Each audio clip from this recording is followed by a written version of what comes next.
The first sound was impossible in the rain, a throat raw with a howl that sounded nothing like the wolves she had learned to recognize. A small keening threaded through it, as if a creature and a human both tried to speak at once.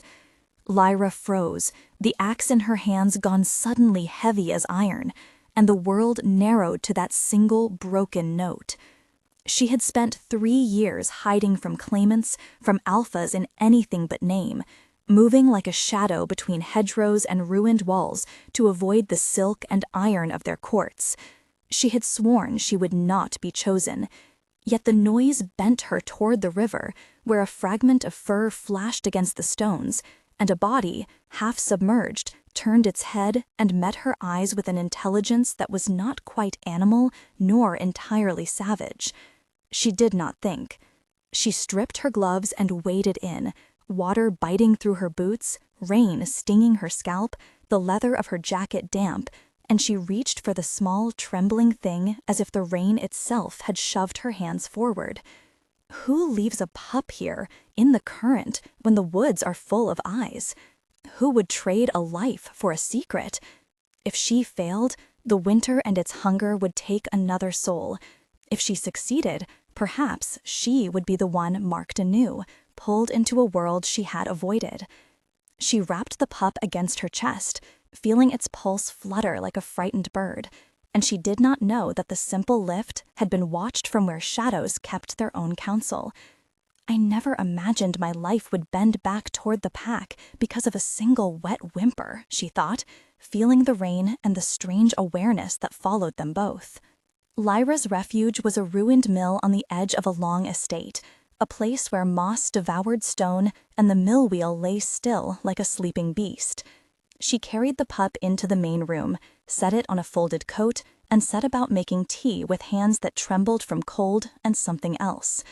The room smelled of peat smoke and old paper. A broken beam let in a sliver of gray light that seemed to land on the pup's dark eyes. She bandaged a shallow cut on its flank with strips of her shirt, tasting iron at the back of her mouth when she saw the blood bead and thread down into the fur, and for the first night in years, she allowed herself to plan for another's breath. Mara, who traded bread for stories at the market and who had slipped Lyra a ceramic bowl once, sent a loaf and a knitted scarf through the window slit. Joran, who scavenged iron at the manor, left a small tin of preserved meat. Names became small lights. Mara chopping bread at the window, Joran's heavy boots retreating across the courtyard, Ellen, the orphan who peered over the sill and asked if the pup would howl, Rook, who kept watch in the hedgerow, Sable, who arrived with a satchel of herbs and a steady, examining gaze. "You should not have taken it," Mara whispered, her fingers smelling of dough. Lyra lifted the pup to her knee. "It did not have a choice," she answered, voice low. The pup tumbled against her palm, a soft mass of pelt and damp, and the room held a new, precarious warmth. The howl came again at dusk, this time not broken, sweeping through the trees as if answering a summons. Lyra heard it with a chord of fear that ran through her ribs, a chorus beyond a single throat. From the ridge across the stream, shadow shapes moved like smoke before light. Then a figure detached itself and came down the slope, 4 feet and 2, eyes like embered coin. A large wolf, and behind him, others, formed a living silhouette against the misty sky. They approached with an order that was older than fences and law. Lyra felt the air change, the damp taste of the river, the metallic tang of old blood on her tongue from fear, the rough scrape of gravel underfoot, the slick of rain on her cheeks, and the soft press of the pup against her chest. The largest of the pack stopped a few paces away, and for a moment she might have been mistaken for a prey animal offered before a court. The wolf lowered its head, not subservience, but inspection. A deep timbre rolled from its throat, addressed to the pup and to her. She stepped forward, her breath forming small clouds, and a hand reached toward the wolf. It was a human hand, with claws of muscle when the creature unfolded into the taller shape of a man mid-transformation. He was broad, bearing a scar along his jaw that caught the rain in a thin red line, and his voice, when he spoke, was both animal and regal. "You brought them to our door," he said, and the pack's silence tightened like a net. He offered meat, and the flesh was placed reverently at Lyra's feet. Not all gifts were the same, and not all hands accepted equally. The first human threat arrived as a rumor. Men in the manor argued about missing hounds and tattered snares, and what started as complaint hardened to orders. Guards moved along the lanes with torches and long ropes. Thane, captain of the watch, barked questions at the farmers and posted patrols by the river. One night, Lyra saw them come, as forms with lanterns, the sound of boots and leather loud in the wet dark. "Hide the pup," she hissed at Mara, who hugged the child Elon and wrapped him in a blanket. Lyra slipped onto the floorboards and listened as the door thudded under a fist and then under weight. Men shouted. The guard's leader, a man named Thane, had a face she recognized from disputes over grazing, and his voice carried the manor's suspicion like a brand. Voices collided like weather. "Search every ruin," Thane ordered. "The Alpha King sends word that the woods are restless. No mercy for those who harbor the damned." A rope found the window latch, and hands reached in where Lyra had placed herbs on the sill. She held her breath, feeling the pulse in her temple thud as hard as a hammer. Rook moved a heavy crate to block a shelf, and Sable pinched her lips and stared at the doorway as if preparing to speak to some sleeping god. The guards did not find the pup that night. A smell of smoke lingered when they left. Later, footprints circled the mill, as if peering for a shadow that refused to be seen. Lyra's backstory sat in her bones like an old map. She had been born inside a manor of stone, under the strict eye of a matron who favored order over laughter. Raised to stitch embroidery for the drawing rooms, and to keep her head low in the presence of men who wore their claims with linen and gold. Her family had been dispossessed when the new steward consolidated lands, and the only inheritance left to her was a name no longer worth a document, and a memory of being taught how not to be looked at. At 17, she had been offered as a servant to a traveling healer, and in those caravans she first heard the underwords of the world, how forest covens traded favors, how packs answered questions with blood and bone, how a simple kindness could be recorded by those who kept old debts. She escaped the manor the day they tried to marry her to a man she did not love, leaving behind letters, a cup she had painted, and a small carved token her mother had pressed into her palm with the words, "Remember the pulse." For 3 years, she learned to walk invisibly between the latifundi, scavenging and trading, sleeping in ruined mills, and listening to the land's calendar. Her hands knew the language of stitches and sutures, and in the quiet nights, she listened for howls as both lullaby and threat. The habit of hiding grew into a vow. She would not be claimed by a pack, not again. She kept the carved token in her pocket, worn smooth, and in the times when hunger gnawed and pride threatened to yield, she would press it and remember the woman who had taught her to count heartbeats in the dark. The man who watched from the pack's edge carried his own history across his shoulder like a cloak. Kale, called the Alpha King by those who dared whisper his name, had risen from scars rather than privilege. As a boy, he had been fostered to a border family and learned the ways of hounds and traps, then traded survival for another when he joined a roaming hunt and felt the stir of the shapeshift for the first time. His ascent had not been by bloodline, but by a dozen choices made in cold nights, defending a rival, stealing meat from a starving lord to feed his pack, trading a favor for a field of herbs. He bore the signature mark of leadership in the way he moved, pragmatic, a man who had learned to trust the arithmetic of danger. His jaw carried a thin white scar where a spear had once missed his throat, and his left hand still bore a faint bruise from a pelt choke received in a failed coup. The court he governed at the edge of the woods was both sanctuary and prison for some, but Kale had always believed in order within the wild. He prized oaths and offered protection in return for fealty. Those who called him king did so for the hush his presence demanded, not for any crown. And yet there were nights when he sat by the river and traced his fingers through the water, wondering if leadership was worth the ache in his ribs, thinking of faces who had been consumed by politics and blood. The Alpha King kept a ledger of old debts in his mind, and he remembered the day someone handed him a bundle of healing herbs and a girl who would not be named until necessary. The pack's introduction was not gentle company. They arrived in stages, ghosting over the ridge and coloring the path with muscle and intent. Rook approached first, triangular ears pricked, and he sniffed the doorway as if sampling the future. Sable, whose hands had steadied old wounds for Kale himself, cast a brief, professional gaze at the pup and then at Lyra. "You brought an offering," she observed, without accusation, producing a wound kit from her satchel. Kira, an older woman from the village, who sometimes carried messages between the manor and the woods, stepped in with a careful step and a look that asked a dozen fewer questions than most. Thane's men had no language for this nuance. Their lantern light had come to mean threat. The pack's arrival meant assessment. Kale circled the ruined room once like a king making his claim, smelling the peat, the smoke, the faint sweetness of a preserved apple. He asked no direct questions at first, his eyes catalogued. Then he sat and spoke softly, each word balanced. "You fed one of mine," he said to Lyra.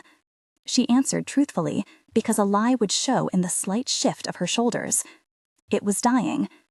The conversation that followed filled the room with small shocks and pauses, the sound of two lives negotiating whether their worlds could touch. "You hid it because you chose mercy over law," Kale said finally. "Mercy is a dangerous offering." Rook's tail flicked against the floorboards like a metronome. The pup nuzzled Lyra's palm.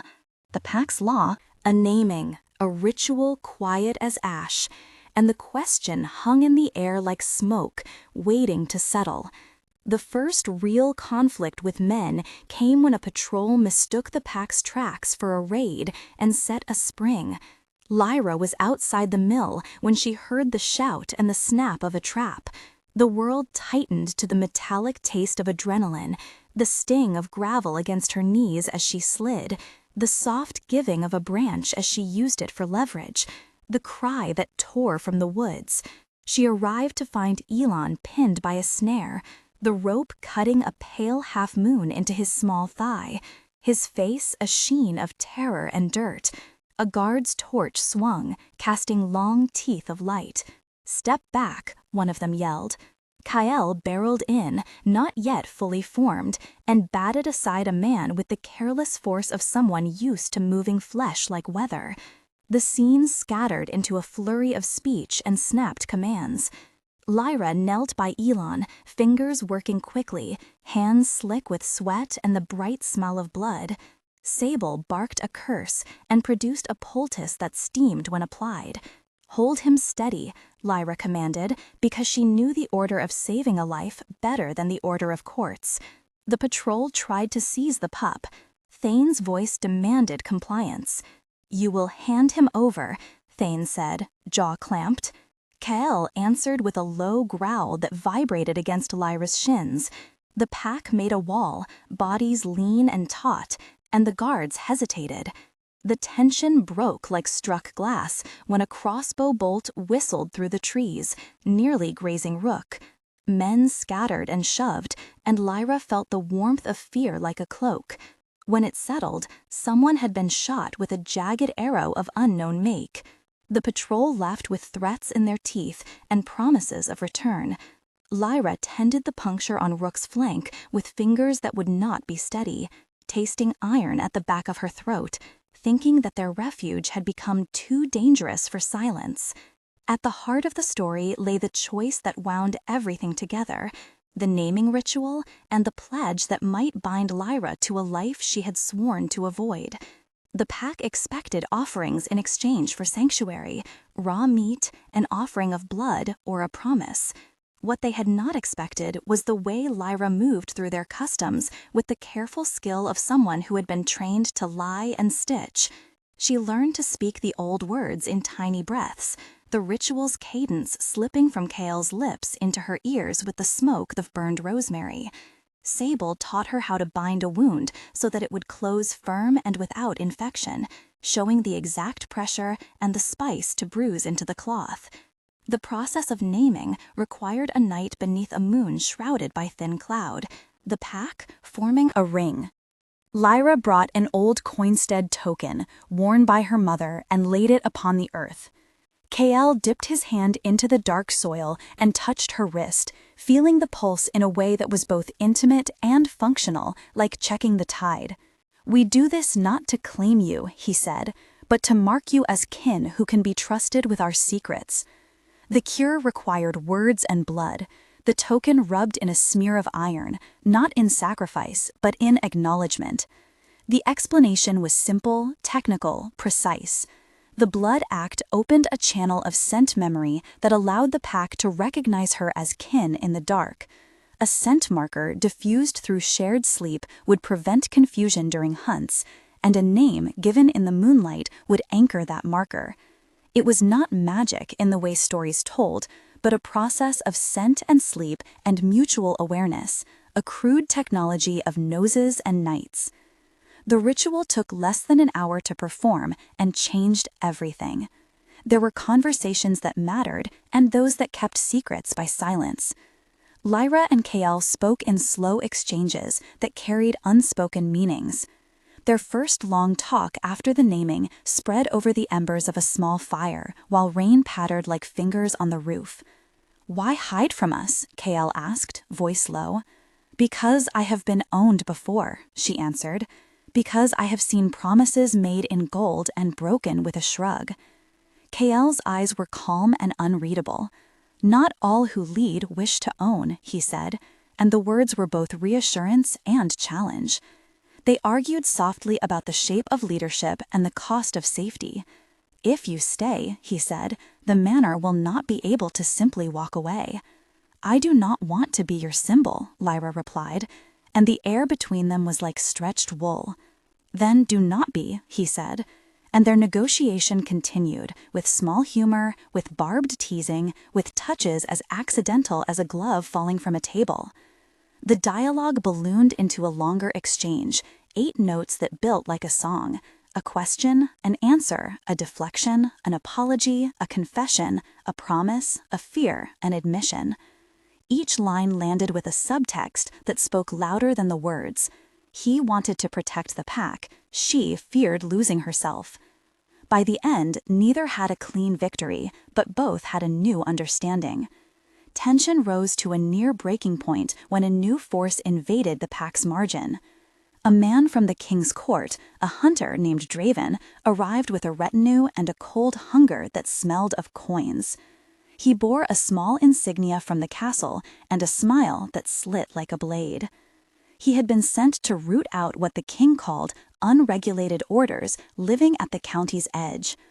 Draven was a study in controlled violence. He asked questions as if he were a surgeon locating an errant tumor. His eyes lingered on Lyra in a way she found distasteful. "You are under suspicion for sheltering one of the king's beasts," he told her, "or for sheltering anything the king might wish to own." Lyra answered with measured firmness, refusing to give him semblance of the power his presence sought. Draven's approach escalated into a trap at the border of the field. Men with nets waited in hedges. Arrows hissed through a twilight that smelled of crushed grass and wet leather. Kale led the pack into an ambush that had been set in return. The battle was not glorious. It was raw and messy, blood on the grass, the smell of copper thick in the mouth, the crunch of bone, the howl tearing through the rain. Lyra found herself defending a man's back with an iron bar, as if her life depended on the shape of the swing. One moment of tension was a long paragraph that slowed as if time itself had become syrup. Lyra watched Draven aim toward the low line where the pup cowered, watched the arrow loosen, felt the wind and heard Hawthorne the scout cry, felt the arrow's shadow cross the firelight as if the world itself had turned a page. The arrow missed the pup but lodged in Rook instead, a clean white star of pain that made him yelp. Lyra's hands closed over Rook's shoulder and she braced, tasted iron, the hot salt of fear on her lip.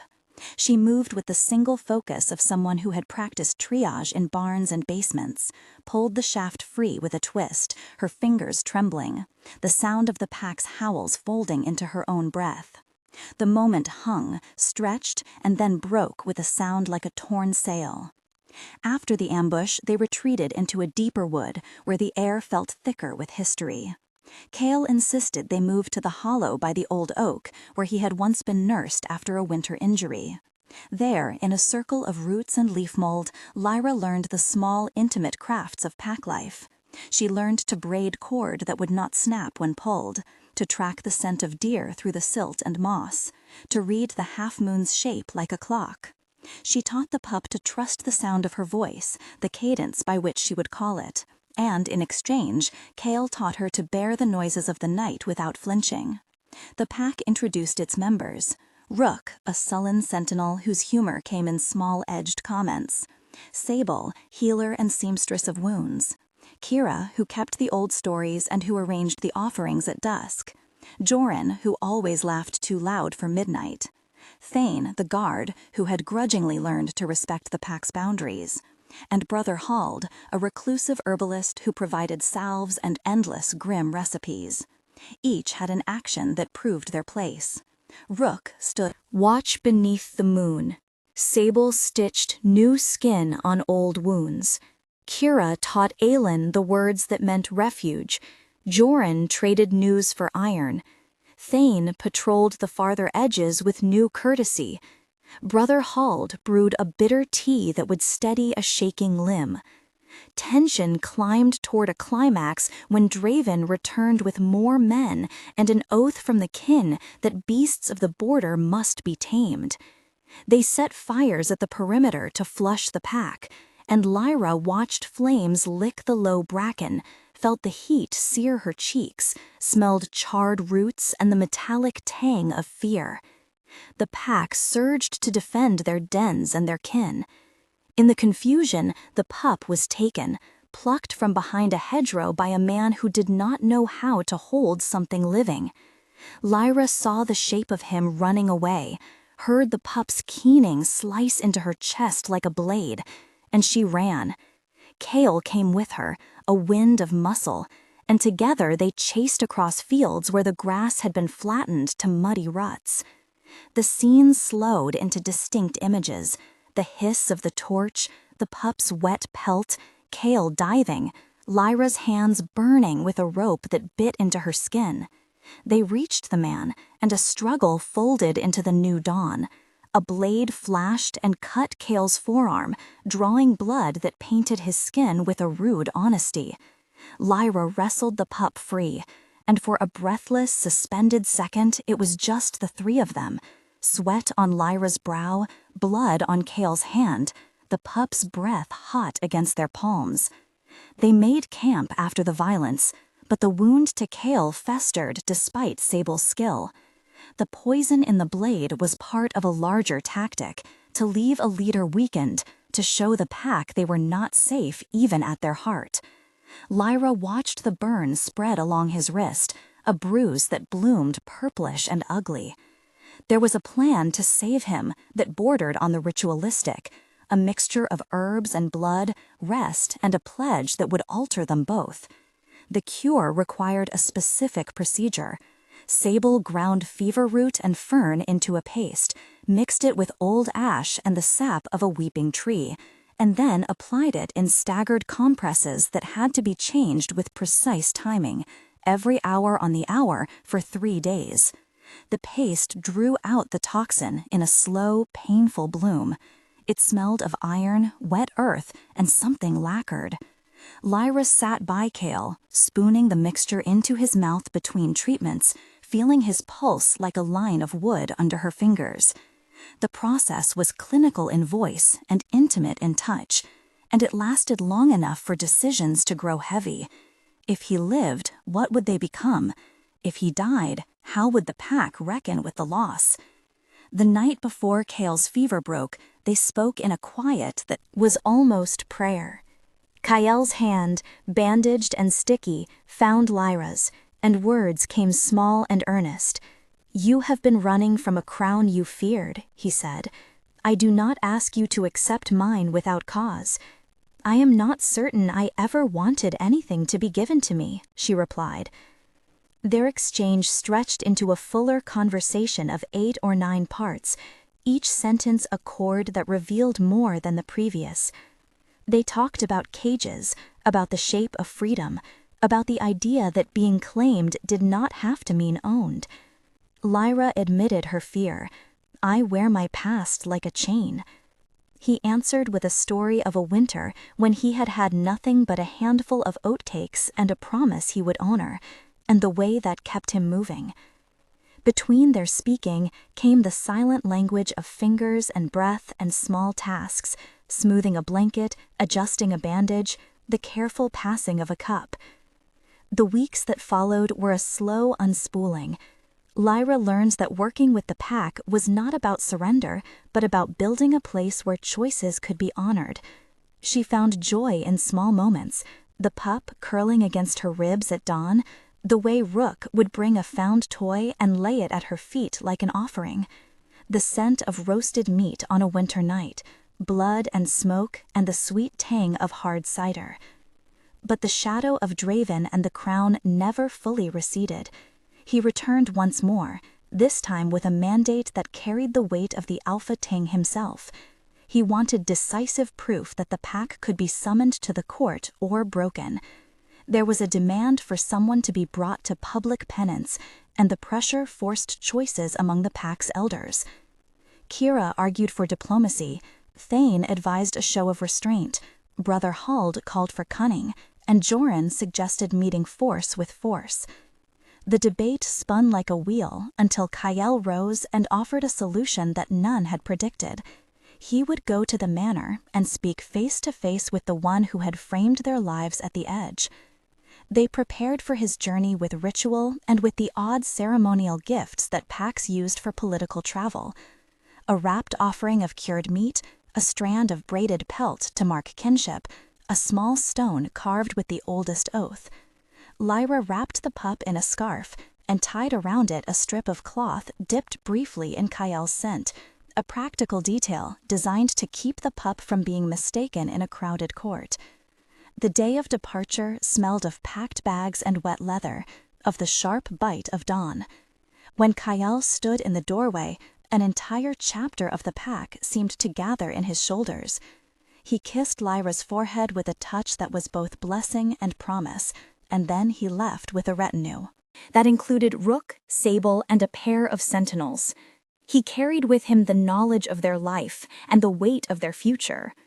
A moment of high tension came when Kyle arrived at the manor and met the Alpha King's envoy, a man with polished boots and an easier smile. The envoy's questions were thinly veiled threats. "Why harbor beasts that do not bow?" he asked.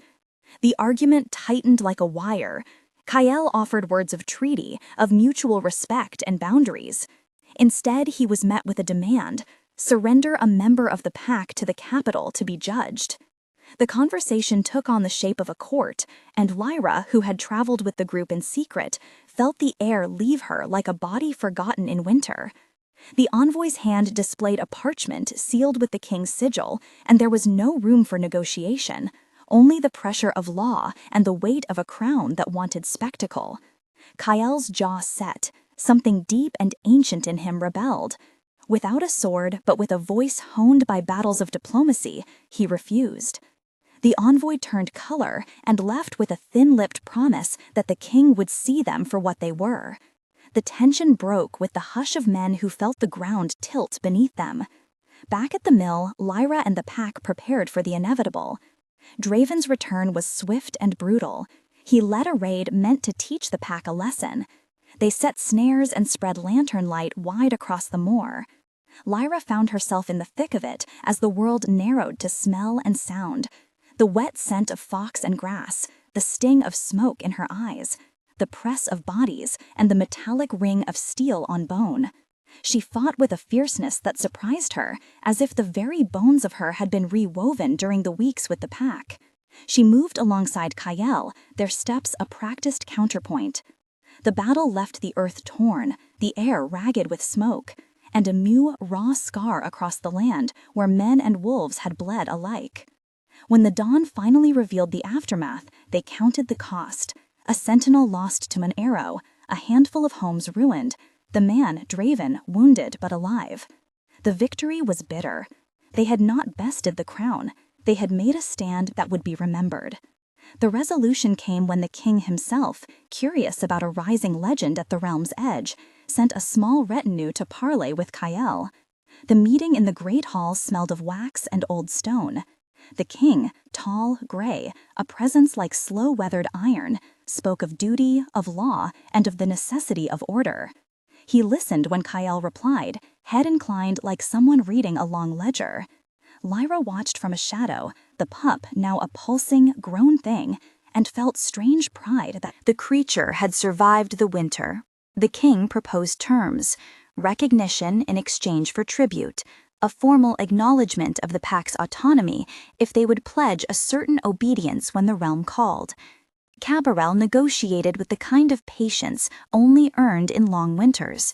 He offered small gifts and an oath. The exchange of ritual was both political and intimate. It involved the placing of hands, the tasting of wine, the passing of a small amulet that bound a promise of safe passage for trade and a pledge not to harbor outlawed men. The king, in his slow way, understood that a wild thing could be tamed by respect rather than chains. He raised his cup. "We will call this truce," he said, "but understand that crowns are not given to be broken." Cabarel inclined his head and gave his own oath, the two men trading words that would keep blood and law from colliding for a season. After the treaty, life settled into a new rhythm that felt like healing. The mill, once a refuge, became a small center for those who wanted to barter and share. Lyra taught Elon to read the marks on the coin that told a story of trade. Mara helped bake flatbreads that everyone found too small for their hunger. And Brother Hald brewed the bitter tea in larger batches and left it at the door for weary bones. The pack grew in the manner of mutual consent.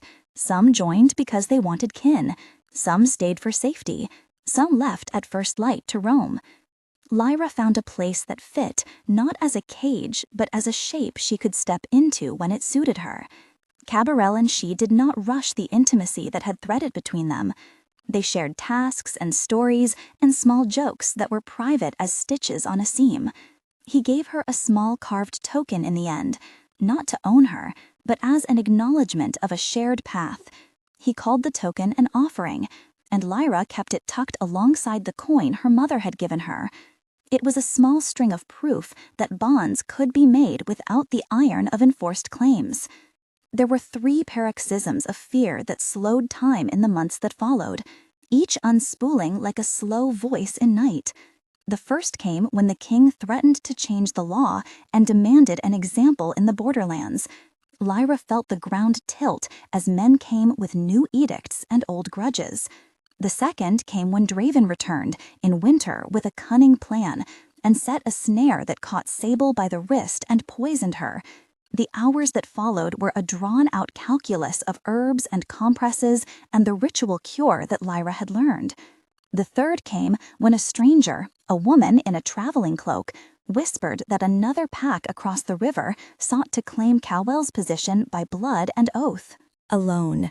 Each tension was drawn out over hours and paragraphs, the narrative slowing to show the rounded stones of the choices, the tenderness of hands tending, the way people breathe when all else is in peril. One of the ritual explanations must be precise, and so it was recorded by Sable in the way she taught Lyra to treat poisoned wounds. The process required cleansing the wound with hot water and strained lichen decoction, then applying a poultice made of fever root, nettle, and crushed bone ash to draw poisons to the surface, followed by poultice changes every 8 hours, each time massaging the limb in long strokes toward the heart to prevent stagnation. and finally a sealing poultice of beeswax infused with elderflower to close the skin and restore scent markers. The entire procedure took 72 hours and demanded steady hands and a warm fire. It was as much time as true care requires. As spring unfurled, the pack and the mill came into a kind of fragile peace. Lyra had given up running not out of surrender, but out of recognition that some things could be chosen. Her heart had been cautious. She had hidden from every alpha to avoid being claimed. And yet what arrived was not the crown she had feared, but a partner who held a throne of wolves. She learned that freedom could be negotiated around a hearth, that oaths were not only chains, but threads that kept communities from tearing apart. 1 month later, the fields around the mill bore new green. The villagers who once cast wary glances now left baskets at the door when they could, a truce stamped in loaves and salted fish.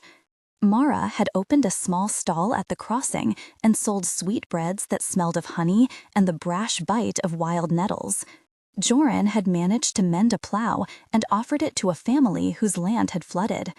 Rook could be seen at dusk chasing shadows and returning with odd trophies, laying them ceremoniously at Lyra's feet. Lyra herself walked through the lane with the pup, now thicker in pelt and fiercer in gait, at her side, and she felt the curious lightness of someone who had claimed a place rather than been claimed by it. The mill's door was open more often, and the hearth's smoke no longer tasted of secrecy. There was talk at the market of the Alpha King and his treaty. The manor had stopped sending men with lanterns. The change was tangible. People slept easier, and Elblin had learned to whistle the pack's low call when he passed the wood. 3 months after the treaty, life had reknit further. Traders came more often with news from distant roads, bringing bolts of cloth and a rumor of the king's court finding other uses for truce rather than blood. Brother Hald had established a small herb garden behind the mill and taught villagers how to brew teas for fever and wash. The pup, no longer a pup, had found its name in the pack's tongue and answered to it with an eager tilt. Kale visited the manor now and then, his presence a reminder that borders could be negotiated, and he brought back a small, cracked enamel cup that the king had gifted to the pack as a sign of peace. Lyra found herself teaching lessons in basic stitches to the village girls, laughing when someone suggested she settle at the manor as an honored guest. She refused with a smile that concealed the sharp memories of court life.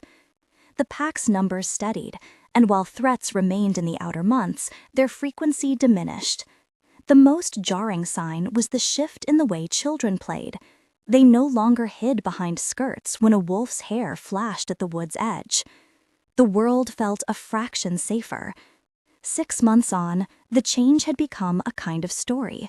Letters were exchanged between packs, and a messenger arrived with news of a neighboring lord who had asked for permission to hunt along the old river path, and Kale had offered a mapped opening and a set of rules. The manor steward sent a modest token of reparation to Lyra, accompanied by a curt note that admitted the folly of overreach. The mill had become a crossroads where treating and trade met. Mara had taught 5 women how to bake, so the bread could be shared in fair amounts, and Joran organized patrols that were partly pack and partly villagers trained to watch. The pup, now a lean hunting companion, grew into a fierce presence that guarded the field by night and curled quietly in Lyra's lap by day. Lyra herself had taken on the role of intermediary, walking to the manor with a basket of herbs and returning with packaged coal for the mill. She had earned a scar across her palm from a blade that had found her during one midnight raid, and it marked her more than any binding ever could. Above all, the oath she had made in the Ring of Roots had become a living promise. The pack recognized her, and she in turn recognized them, and though the monarch's decree still hovered like a shape in a dim room, the small community had discovered a method of living that put choice before claim. The future remained uncertain, but there was comfort in a life stitched to hands one trusted. If you felt the first rain on your skin and understood the ache of a hand reaching for something wet and small, tell me what you would have done. Would you have turned away because the world taught you to preserve yourself above all? Or would you have stepped into the cold, as Lyra did, and risked a life for a single pulse? Leave your answer in the comments, starting with "I would help because" or "I would flee because," so I can read how you imagine this choice.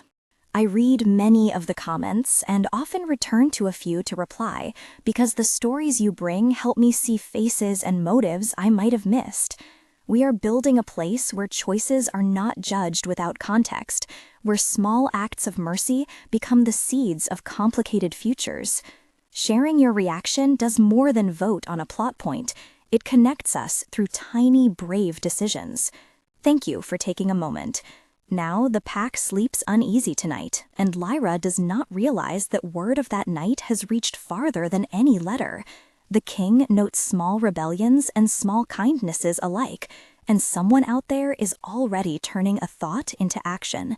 The conclusion is neither flawless victory nor neat ruin. Lyra looked at the river as it moved like a thought through the land and felt a quiet kinship she had not known she desired. She had lost the safety of invisibility, and she had gained a sharp belonging that demanded work and care. The offering left at the manor gate had altered more than the law. It changed the stories whispered at hearths. The cost had been precise. She had given up a habit of solitude, a way of walking through the world with ghosts in the hollow of her shoulder. In return, she had gained a place at a table and hands that could be trusted to steady a bandage when the night went rough. 1 month after those events, the village spoke her name with a softer pronunciation. 3 months in, traders arrived with small gifts and a request for trade. And 6 months later, letters traveled between packs that once would only have fought. If you remember a small body on a wet log, know that simple mercies alter paths, and that what begins as a single act of compassion can twist the map of a region in ways no law anticipated. If you want to walk more of these stories with me, subscribe and stay for the slow burn of vows, battles, and strange tendernesses that follow. There are more tales waiting at the edge of the forest, and your voice helps shape which ones we tell next. If this story reached you, if it made the rain feel colder or the pack sound nearer, consider subscribing for more journeys into the wild places where promises are traded in whispers, and where love and duty collide. Here we follow people who choose differently, who mend and break and mend again, and we linger in the small rituals that bind communities. Hit subscribe to keep walking these paths with me, and ring the bell so you do not miss what comes after a storm.